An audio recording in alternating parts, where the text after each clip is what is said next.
La première raison pour laquelle la rédaction du contrat est utile, c'est la raison liée à l'identification même de la partie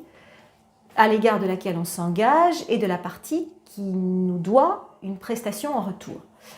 Ça peut paraître très banal, mais effectivement, ce sont des questions qui se posent tous les jours parce que très souvent, dans des signatures email ou dans des conversations téléphoniques, des professionnels font référence, se présentent plutôt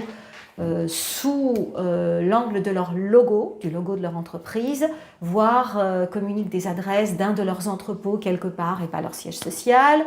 voire mentionnent une fraction seulement de la dénomination de leur société. Or, très souvent, il y a des dizaines de sociétés qui comportent les mêmes mots dans leur dénomination, simplement accompagnés d'autres mots ou présentés autrement, etc.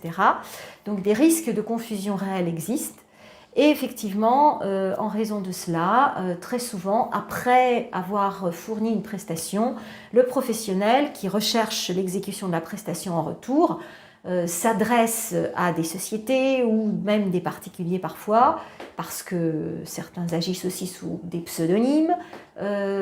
sans pouvoir retrouver la personne qui finalement devrait répondre de l'engagement qui a été pris à son encontre.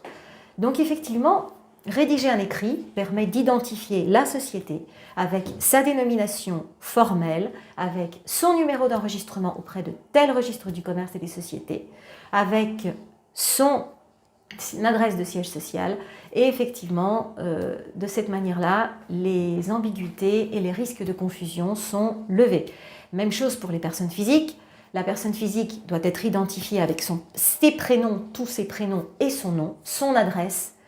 éventuellement sa date de naissance, mais déjà nom, prénom, orthographe exact et adresse sont des éléments permettant de sécuriser un partenaire quant à l'identité de la personne qui s'engage à son égard.